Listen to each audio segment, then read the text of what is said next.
But whenever I tell a group of people, hey, let's all get together and talk about money, they run. Nobody's jumping up and going, oh my God, let me talk about my debt and my trauma about my bankruptcy. I knew you were going to crack me open in the beginning, but yes. I noticed that a lot of people do what I did for a long time, which is kind of like cover your face with your hand and look at your bank account through the gap of two fingers. What was the worst gift you ever received and didn't have the heart to tell someone? Oh my God. Why you got to do this to me, Bob? Talking about memos, I didn't get the memo that you get to actually change your mind and change course, right? No, you have to stay the course. Well, that's going to fail. No, you have to stay it because that's what you picked. No, I actually get to stop and say, wait a minute, let me cut my losses. Yeah. This isn't serving me, and I'm going to move in a different direction without shame. Oh, Bob, I really think, don't laugh at me, I think you've been sent into my inbox today to share that message. Welcome to another episode of Money You Should Ask, where everyone has something they can teach you. I'm your host, Bob Wheeler. In this episode, we are going to explore why we do what we do when it comes to money. As a CPA for the past 30 years, wait, let me say 25 because that makes me sound younger. I have seen it all when it comes to money and emotions.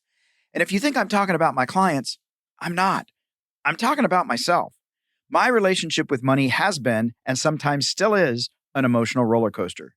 Maybe that's something you're also familiar with. Good news. You and I are not the only ones. Our next guest is going to share their money beliefs, money blocks, and life challenges as well.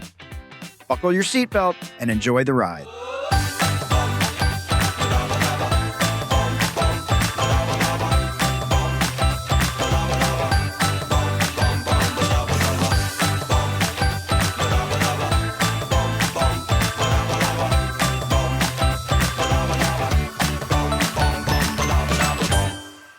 Our next guest, Yemi Penn, is an author, documentary producer, speaker, engineer, and all-around fearless thought leader on creating your own memo. And in case you didn't get the memo, that's based on her book, Did You Get the Memo? So, because I thought initially, I'm like, I didn't get the memo. That doesn't make sense. Okay, get the memo. She is a tireless advocate for self-empowerment and guiding others to create their own memo. Yemi Penn is a global businesswoman dedicated to raising awareness on worldly issues, daring humanity to act on creating a just world. I think we probably need to add warrior in the description. Born in the UK, childhood in Nigeria, stint in Okinawa, Japan, and now living in Sydney, Australia, Yemi is a citizen of the world. She has multiple businesses, an engineering management consultancy in Sydney, an F45 fitness studio in Brixton, London, and her transformation company under her brand of Yemi Penn, with qualifications ranging from project management to neuro-linguistic programming, NLP for some of you, and methods taught to her personally by Jack Canfield and Tony Robbins. Yemi helps transmute pain to power. She has the book, Where Did You Get the Memo? And a documentary, Did I Choose My Trauma? I am super, super, super excited and sincerely excited, Yemi, to have you here. Welcome. Thank you so much, Bob. I'm actually really excited about this. I know I said nervous-sighted, but I find out more about myself, and hearing your work, this is the best way to start my weekend. So thank you. Absolutely. Well, we're going to hopefully tie all this stuff together. We're going to talk about trauma and we're going to talk about finance. And you share with people, and I don't know if you're still doing it at the moment, but you have a program called Genetics of Money. Yeah. I want to talk about that. And I don't know if you find this to be true, but whenever I tell a group of people, hey, let's all get together and talk about money, they run.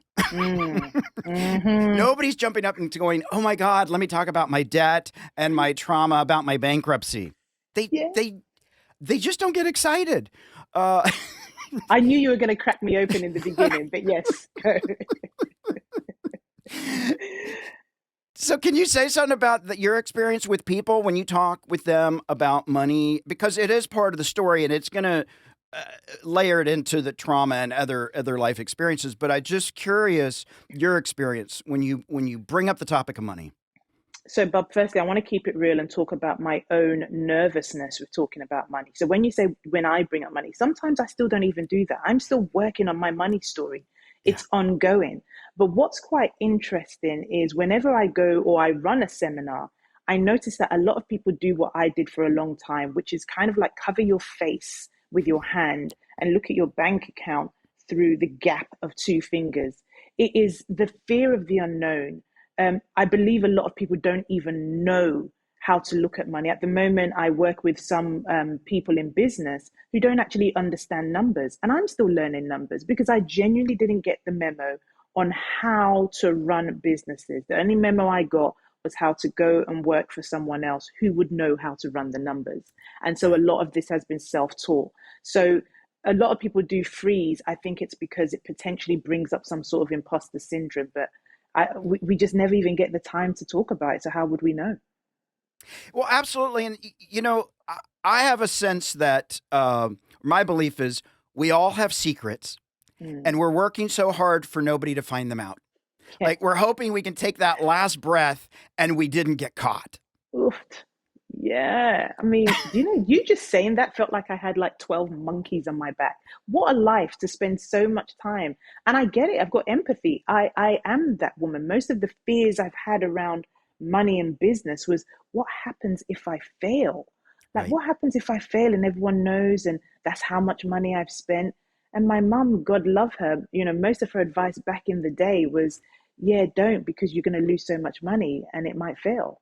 And I thought, and I know that was coming from a good place, but that's because her money story, which I guess I inherited, was just keep your money where you know it's going to be safe. Don't be losing it. Don't touch it. Just look at it, basically. Well, absolutely. And for me, and I talk about this a lot, probably too much, but I was taught that I am my successes, right? So my value, my self worth, it was tied to my net worth. And so if I don't have lots of these accomplishments, then Yeah, what am I? yeah, I've got to be interesting. I've got to hit all these marks. And so keeping my secrets and going out on a win, at least my final resume will say win instead of mm, pretty good, except at the last moment, failure. yeah. Yes, I mean, you're absolutely right. And that's probably uniform, I think, across a number of generations. I mean, I've got a 14-year-old daughter, and every now and again I look at her and think, oh, what's your generation going to be like? I don't know whether there's going to be a gap or a change, but definitely we did get that. But I also want to be really authentic and open here because you started off by saying, why is it no one wants to talk about bankruptcy and insolvency? And even when you were describing my intro, I was twitching. I was like, oh, he shouldn't be saying I run all these businesses because you want to change the way you live. And as we go on in this interview, I'll share how my journey with money is going. But I'm still uncomfortable with acknowledging that I did come into lots of money. But the truth of the matter is, I'm probably about to lose some money as well. For me, it's the relationship with money that we've got to get healthy as opposed to what we think. But that's difficult because a lot of us were born into that thinking that we are our successes and money. Absolutely. And it's just not one of those things where we want to run out and express our failures, right? Yeah, Being vulnerable, as I'm sure you're aware with the folks you've worked with, being vulnerable, it seems so counterintuitive that it actually makes people connect with us more, or yeah. people can resonate with what we're saying. Because I know for me, I'm like, I'm feeling my shame, I'm feeling my embarrassment. I'm Mm, like, how is this connecting? But the truth is, I have found when I push through that, that people can look and say, "Oh my God, thank you for not being perfect," because I was making all these self judgments. And I yeah. think so many people do that. And one of the things that you say, and I said it in your bio, is that you want to go out and dare the world, dare Mm, humanity, uh, mm, to provide a just world. And a lot of people would be afraid to say, I want to make a difference in the world. yeah. And I think we all do. I think we all want to be in connection. I think we all want to matter.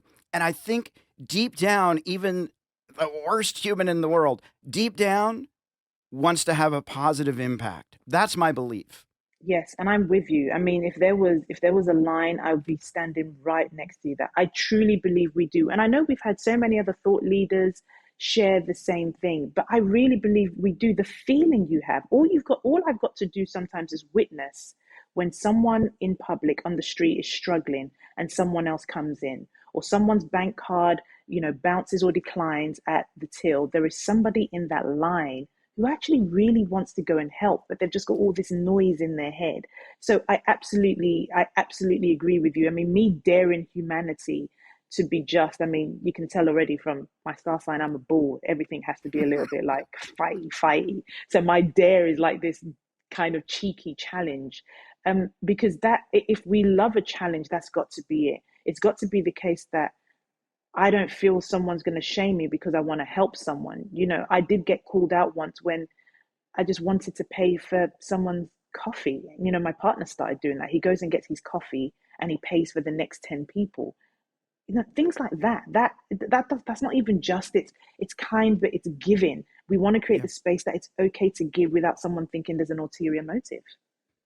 Yeah, I feel like sometimes humanity has gotten off a little track and away from kindness and gratitude, as Yeah, if those are not things to be championed or absolutely. nurtured, because it's rough out there.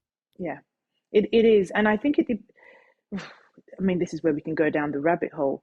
The reason why kindness and gratitude might have taken a back seat is because resources in the notion of money has been the primary thing. If you do this, then you're going to be behind. If you do this, you're going to be behind. And it's absolutely the opposite. Yeah, If you do the kindness and the gratitude, that money that literally is the what's the word? It's the bullseye of my money story. It's that yeah, when I haven't been attached or been so fixated on making it, it's come really, really easy according to how I was told you could make money. So yeah. that's the secret that not many of us got the memo on. Yeah, and I definitely feel like there are people out there, uh, pushing kindness, pushing gratitude, focusing on things that I would resonate with. It's just not as sexy in the social media, Yeah, right? The fancy car and that I drove over 10 people to get it. That's a story, right? Not that he's kind and compassionate and saving animals or whatever it is. That's just not as fun. yeah. Um, and so I think our priorities as how we measure or how media tells us we should measure is off the mark because I think a lot of us don't. It's just they're not on the radar.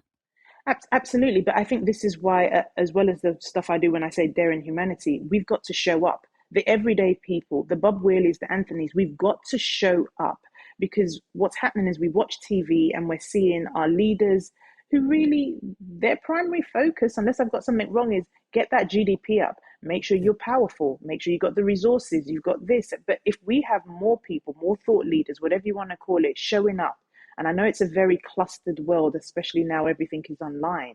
We've got to show up and where we can show our vulnerability. So at some point, I'll be sharing with my community that, look, I'm about to make one of my businesses potentially, insolvent. I mean, I still need to look into it. That's a worst case scenario, but that's because, and don't get me wrong, there's an element of privacy I still want to keep, but I have sound strong. I want to do that because the narrative needs to start changing. Whether you've got lots of riches or you don't have much, can we have a healthy relationship with money? And can we actually change the economy to kindness? Can we change it to support? Let's change it up a bit. Absolutely. And talking about memos, I didn't get the memo that you get to actually change your mind and change course, right? No, you have to stay the course. Well, that's going to fail. No, you have to stay it because that's what you picked. No, I actually get to stop and say, wait a minute, let me cut my Yes. losses. Yes. This isn't serving me, and Yes. I'm going to move in a different direction without shame. Oh, Bob, I really think, don't laugh at me. I think you've been sent into my inbox today to share that message. Because really, I'm having to self-teach myself. And every now and again, I make sure that I surround myself with people that say, that's okay. Why can't we change our mind? Don't get me wrong. You can keep changing and changing, but there comes a certain time, that inner guidance, that inner tuition that says, okay, I've got to count my losses. What have I learned from this? If that business does go down that route, there's so much I've learned from it, i.e., do not open a cafe again for a very long time. But there is a lesson to be learned. And I am probably going to go open another one in a couple of years, but this time it will be tighter. We have to give ourselves permission to change course. Absolutely. And as you were saying that, what I'm reminded is we have permission to change our minds. We don't have to give up hope in the Yes, process. yes, absolutely. We don't. We've got to hold on to it. I think that there's so much unlearning to be done, because sometimes I feel just in the couple of minutes we've been speaking, it feels like I'm saying the opposite to what we were taught. You Right. you don't you don't have to give up hope. Yes, sit down, recollect, feel the feels, but whatever got in you to start a venture or to create wealth or money, that still resides. It's actually got more knowledge. Dust yourself off and get back to it again. Absolutely. One of the things that you said that I want to touch back on is everyday people stepping up and giving voice. Mm, And I know for myself, and I'm sure a lot of people out there, when I first wrote my book and did these things that I wanted to put out in the world, I said to myself, who am I to do this? Right. And I'm scared and I'm not perfect and I'm going to get parts of it wrong and I might stumble on my words. And who am I? mm, And fortunately, I was doing work and working with other people. And, the reflection back was you're an expert in your own story. And so nobody can tell me I'm wrong on that. Right. They mm, might challenge my beliefs or they might challenge some of my stories that are just stories. But my life experience is my life experience, and nobody can say that was correct. wrong. Yes. And so from that place, we're all powerful, and it's so important to find that voice. Even like I was terrified to speak in front of people, other than like I could do comedy, which people are like, Mm, that doesn't make any sense. But I didn't have to be intelligent. I just had to make people laugh. But if I have to get up and be intelligent or say a full sentence properly, terrifying for me. mm. Um, but do it anyway, people. Do it anyway. Step up and be heard. What you've done is you've given people the opportunity to say, if you are scared, start with the thing nobody can question you on, which is your experience, because it is yours, it is your view. And I have got to say something else. I mean, I actually think comedians are extremely intelligent. You pick up cues, you know whether the audience is leaning into that as laughter, you know which one to drag on. Um, I wouldn't underestimate it. I think our battle is what, I guess, the perceived notion of intelligence, because that's how I feel. I mean, I'm a woman in engineering, and it took me years, almost a decade, to speak up in a meeting because I was absolutely crippled with the fact that there was everybody else in the room who knew more than me. At some point, I had to say, well, how the hell are you going to learn if you're just going to keep it into yourself? You've got to be okay with completely face planting in front of everybody because you got it wrong. The only thing I had to get used to was saying, okay, I didn't know that.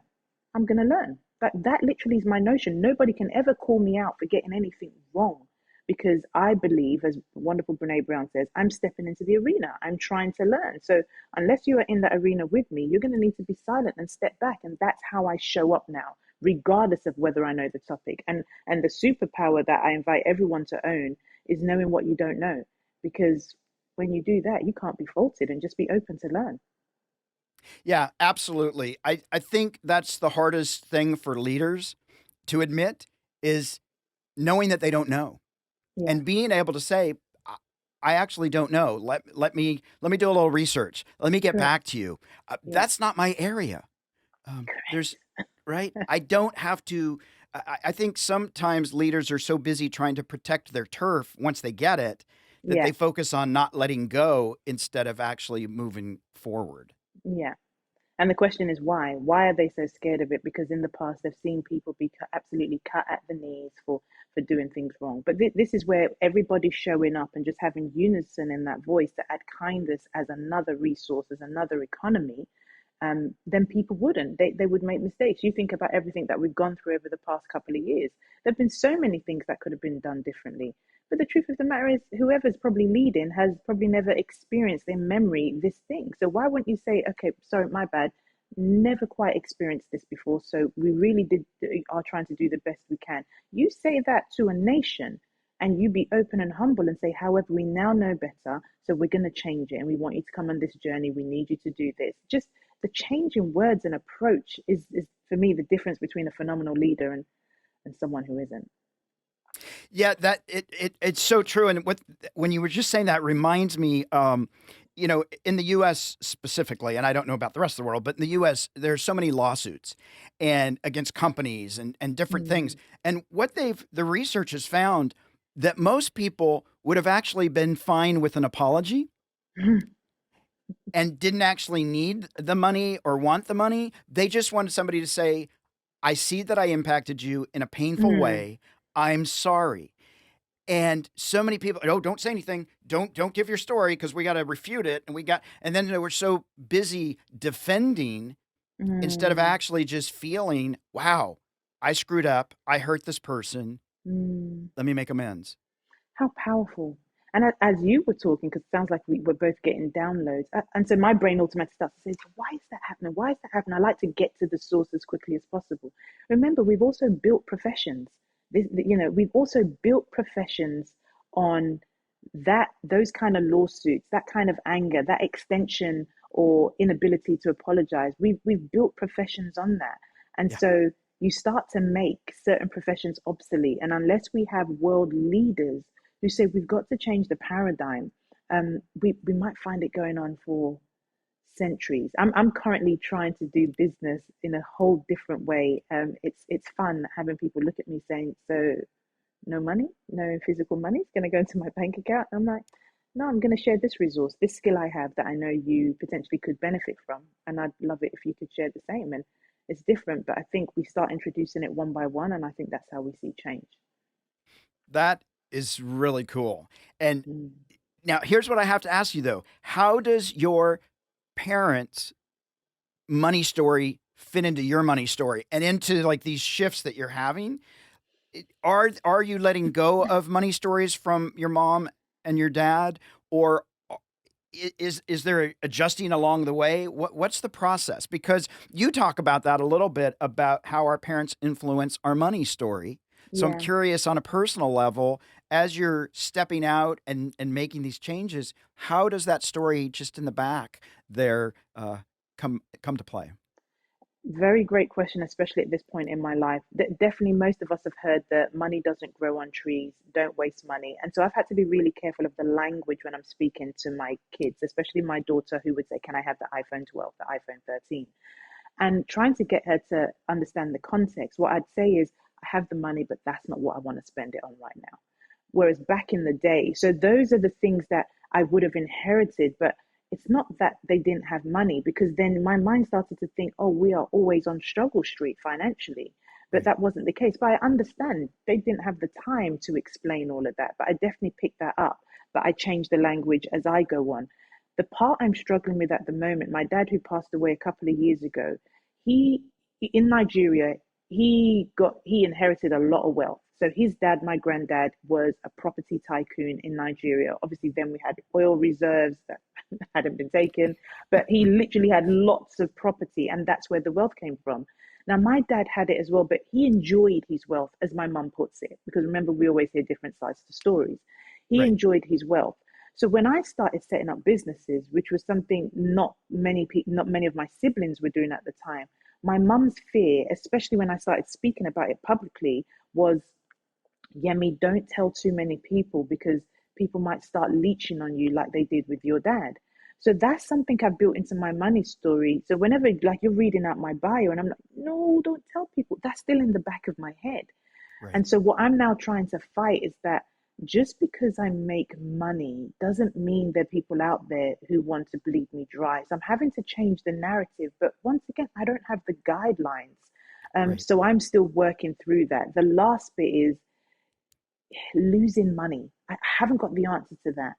Is that the end of the world if you lose money?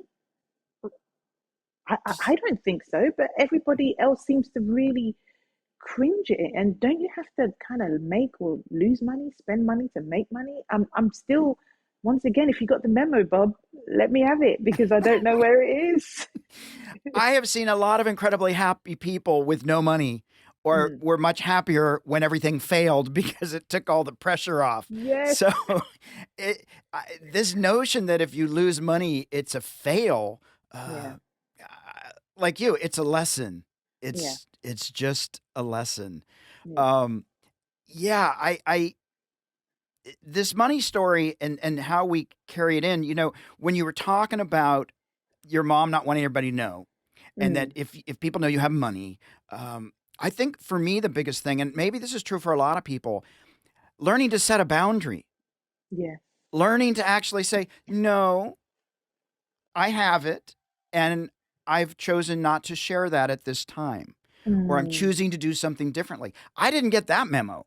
I thought I mm, had to just hand everything over. yes. And, my parents struggled. And so if they borrowed money from the piggy bank and didn't pay it back, it's not that I blame them for that. It was just a message of what's the point? Yeah. As a kid, that was the story. And now I can say, yeah, I'm not able to do that right now. My resources are being tapped for something else, Yeah. and I I like feel your that. pain, and I'm not going to be able to help. I'm not going to be able to help you on this part of your Mm. journey. I like that. I like that a lot because yeah, there is. I also had this kind of thing, this weird stigma. So I have contracts with the government, and those are for large sums of money, and I have no problem getting money from the government. But when it comes to the everyday Joe, just even pricing my products, I struggle. So I know that there's some work I've got to do there. It's like, well, you can't just give everything for free, Yemi. So I've got to find a way to balance it, and I like that. When people come to me and ask for something, I say, look, I'd love to help, but my time, because my time is really important to me, it's really constrained at the moment. Um, I'd love to support you, and I really hope you find a way out. But in this instance, I can't help. I think you've just allowed me to get some words together. So thank you. Y- Well, so for me, the piece that's been missing is we can say no, but we can say it with compassion, Yes. right? We don't have to go, no, you greedy. No, Yeah. I'd love to help. And I think that piece has been missing, at least for me, realizing, oh, I can do this with compassion and I can do it with love. I can do it with heart and Mm, still set a strong boundary and not feel like I have to please them. Um, mm. I just don't have to do it with cruelty and shame. And I believe a reason why we have in the past, and some people still do it with aggression, is because of unresolved trauma. We literally, it's something has happened in our past or we've seen it, and because there's no way of managing that emotion of discomfort of not being able to help somebody. Like that's it. We actually really want to help someone, but we are so frustrated with the fact that firstly, how dare you ask? And secondly, I can't even help you because I don't want to, and that emotion's bubbling and it just comes out as venom as opposed to I'm really sorry, I can't. Empathy, respect for self, that requires you to resolve trauma, especially around money. So trauma. This you're taking us right where I wanted to go. Um, in your own life, you had trauma, and you say that it did change something. In hindsight, you could see that there was a lack of self worth, Yeah. and Mm, and that, right. But you pushed through it, you persevered, and that and sometimes if we don't have um, a negative experience, we can't know a positive experience. If we don't yeah. um, know being trapped, we can't know freedom, like fully. Mm, And so I'm yeah. curious in your own trauma, and I know Mm, a lot more people have experienced trauma than necessarily acknowledge. I was surprised when I was getting feedback about a lot of trauma that I experienced. I'm like, oh no, I was fine, and then had to process through it. And I'm like, wow, okay. mm, And mm, how mm, do you push through? How did you push through? And even though the trauma doesn't disappear, the relationship to it yeah. perhaps changes. Yeah, and once again, the more I do interviews and talk, the more I'm able to just be really open. So I always like to give that real straight up one that we can all relate to. The way I pushed through was, to be honest, I had to inherit once again what generations before me had done, which was push through. I had to get a house over my head. So, people talk about depression, anxiety, and it feels more prevalent in today's society, but it probably did happen in the past. But we probably had highly functioning depressed people to some capacity. And their depression might have come about as anger or illnesses or whatever it is. So a big part of me was pushing through, but it was unhealthy. And I do think I was going to get sick if I really didn't acknowledge it. But that was exactly the beginning. It was the acknowledgement. You're absolutely right. I think everybody, when I gave my TED talk, I gave the stats, which I think would have probably doubled by now. But in America alone, at least 70% of every adult has experienced at least one traumatic event. And just acknowledging it, not to not to wallow in a victim story, and it's not to take away victims and how they feel, but your acknowledgement does not mean you are wanting everything to come up, but it's to acknowledge that that thing you went through is actually still playing havoc at a subconscious Right. level to the point it's potentially impacting your relationships, your money story. Just that understanding is the freedom. So for me, that was it. It was, why do I do like this? Because here I was, marriage was failing. I had two kids, two different dads. That was never part of my story. A lot of it was because I wouldn't even acknowledge what I went through and the potential that I operate in a certain way as a way to protect myself. So that's how I got through it, acknowledging it.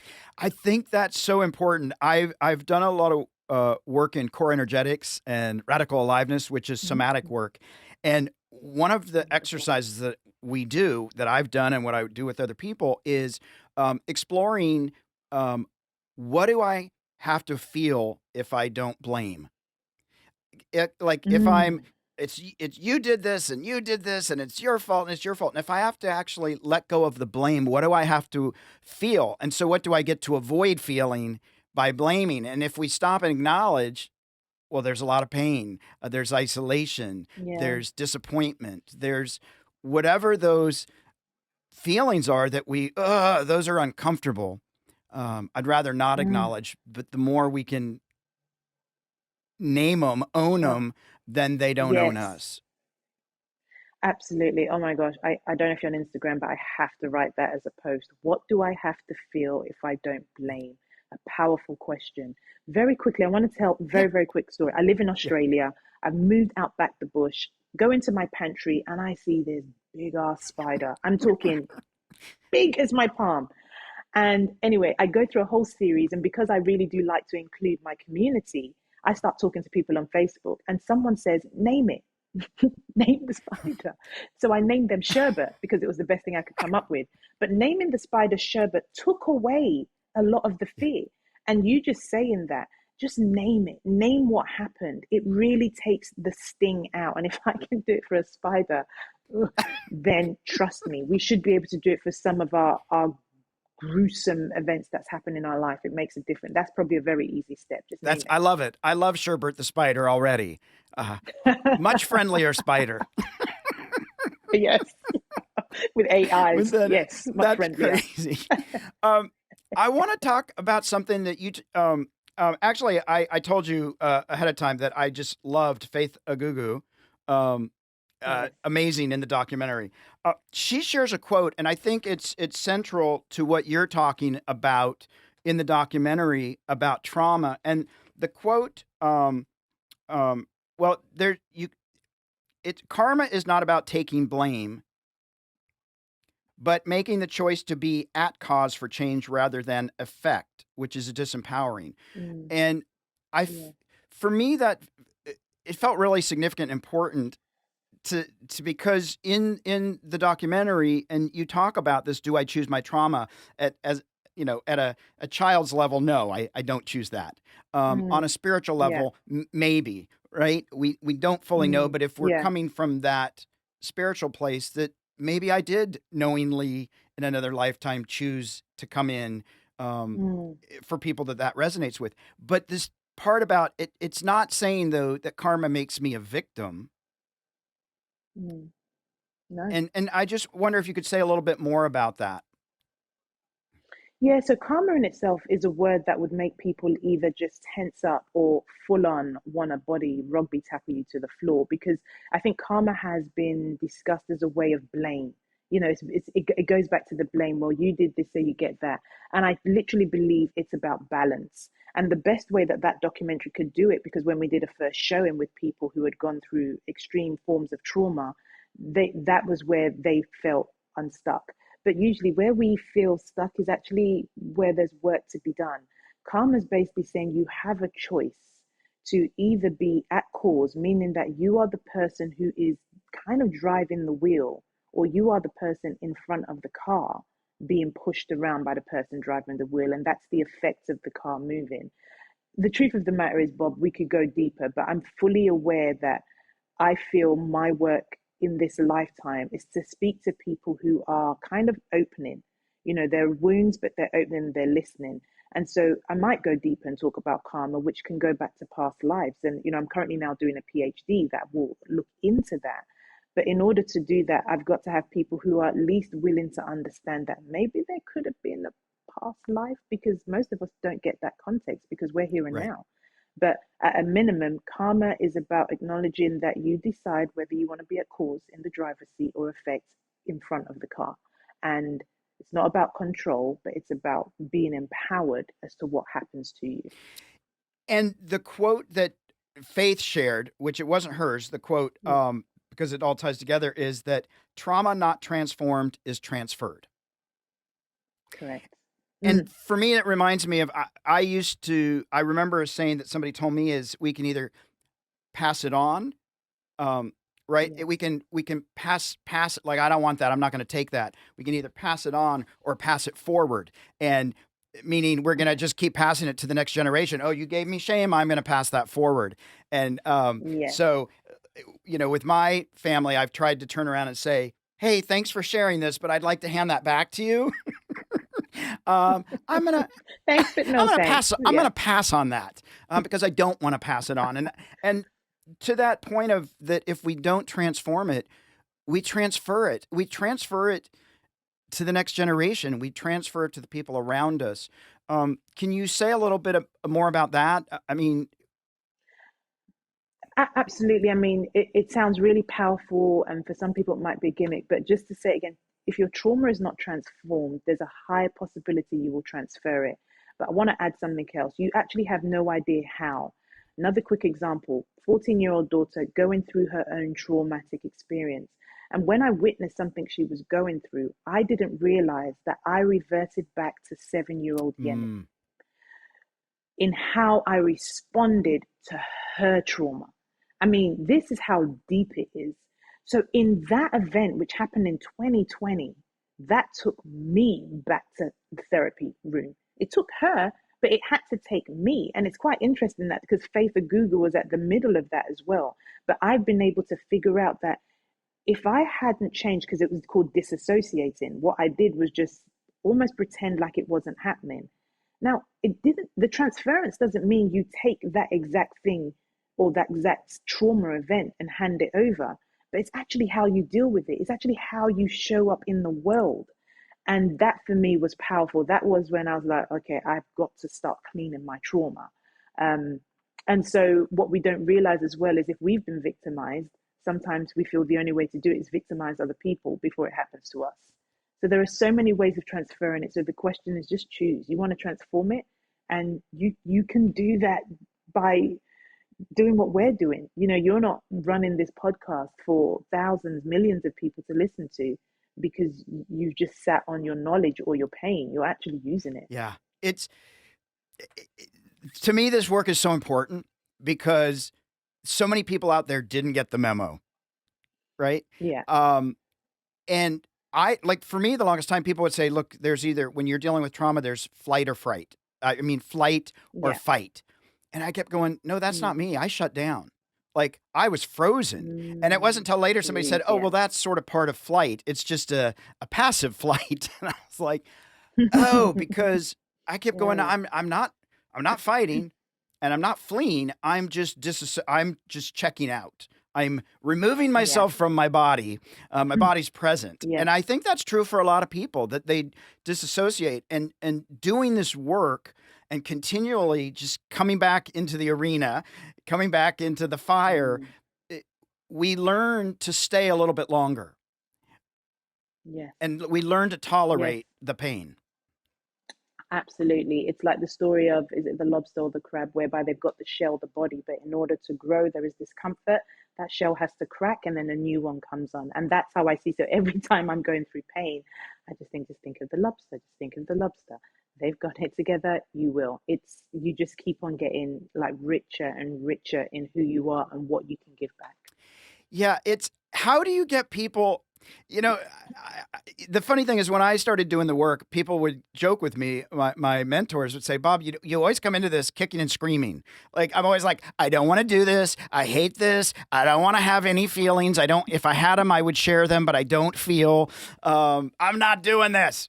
uh, right? And then I always feel transformed when I do it. It's not stuff that we all go, Mm. this is going to be a fun weekend. Yeah, it's not. It's not. It's uncomfortable. It is uncomfortable. It's when I remember going into my first therapy session, I think it felt like forever. And I said, look, I need this to be done in 6 sessions because I've got stuff to do. I've got to feed these kids, need to pay the bills. And she just started laughing. And I was like really serious. But we eventually worked through the fact that I think it needs to be done in a confined period of time.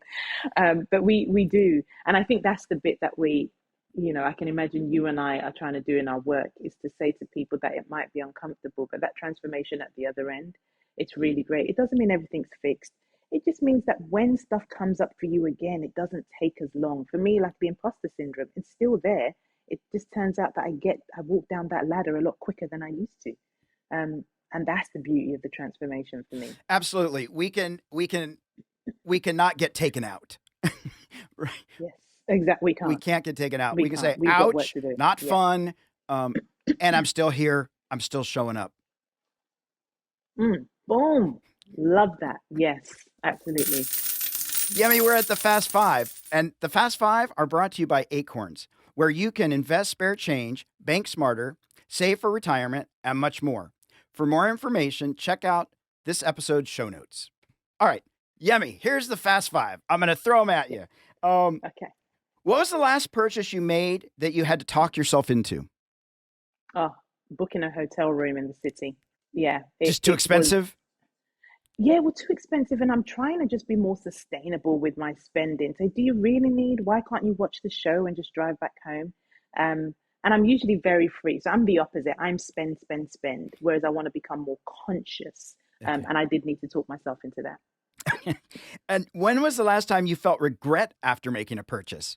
Oofed. It was. I bought a cafe because it's been a dream, a dream after retirement. um, yeah, so there was a little bit of regret of, yeah, I mean, you know nothing about this industry, but the regret eventually morphed into life lesson regardless of what happens. And you got free coffee, Yeah, sort of, exactly. Literally. or I expensive drive, coffee.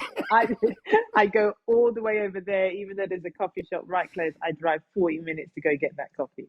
Yes, Well, you got to support your own business. You just do. You got to support. You got to support. absolutely. Absolutely. With everything you've accomplished, what gives you the most pleasure? Giving and seeing someone realize something they didn't know was within them or that they could work out. Most pleasure, the best. What's the best birthday experience you ever had? It'd have to be my 10th birthday. That just came flashing right in. That was in Nigeria and it was a whole thing. I mean, you wear these bright colors, the party, the dancing. Like they put that music on, you got every kid using that right shoulder to shuffle. Um, that was the best party. But I'm going to do it again for my 40th. You're going to see videos of me with my shoulder shuffling. Doing the right shoulder. Yeah, exactly. What was the worst gift you ever received and didn't have the heart to tell someone? Oh my God. Why you gotta do this to me, Bob? We got to have a little laugh. Oh, an auntie got us these bags from America. I think she thought is what teenagers wanted, and it was pretty awful. It was awful, so awful that we lost our manners and forgot to say thank you. And so when she called back to say you guys don't have any manners, we just then had to lie. And I don't like lying, but I did lie that day. I did not like it. They were the most amazing bags ever. Oh my God. Oh my Things like goodness. memories. Oh, that's hilarious. We've all done something like that, Yes, or many agreed. of us have. Uh, well, we are at our M&M moment, our money and motivation. Do you have a practical financial tip or a piece of wealth wisdom you could share with our audience that's worked for you? You know, I was thinking this, and it feels big, but just hold here for a second. A money tip I do is think about ways in which you could diversify your income, regardless of how small it is. Whether it's volunteering and you getting paid slightly less than they would because they're a not for profit, or tutoring kids. And if you want to take it bigger scale, it could be coaching or speaking. I think diversifying firstly keeps the brain moving, and it also, in my view, gives you an alternative for changing should you want to at some point. Awesome. Awesome. Awesome. Well, Mm. Yemi, I I've loved this conversation. I told you from the beginning I was going to love it. I knew we were going to have an amazing conversation. Here's some of the things that I really appreciate. You were willing to just actually be honest and say, "Here's my story," right? Mm. And you even said, "I'm a little nervous," and talking about money stuff or hearing the bio. Uh, like that's just keeping it real and keeping it in the moment instead of trying to position or present in a certain way is just being vulnerable and saying this is me. Yeah.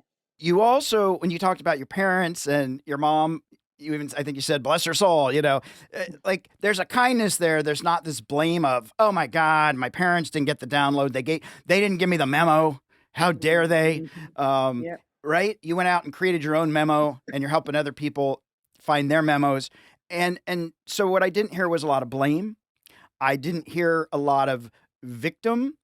Talking about trauma is just not something that is a light conversation. Yeah. And trauma has an impact on somebody's life to like the deepest core. To be able to share that and make it about your transformation or making it pushing through, even if there's still remnants of it showing up here and there.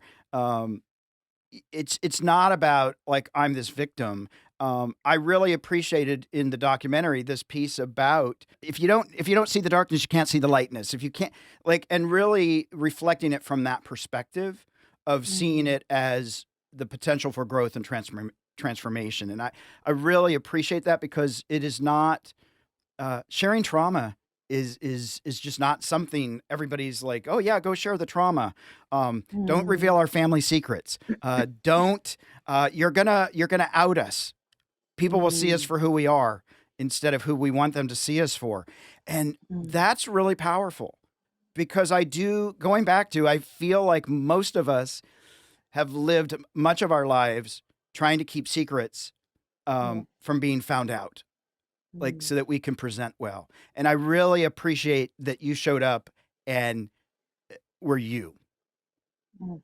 Thank you so much. I love that. I love that summary. Thank you, and for seeing and hearing the essence, which is to take away blame and to just show up authentically. So thank you very much for seeing me, and it's been an absolute pleasure talking to you.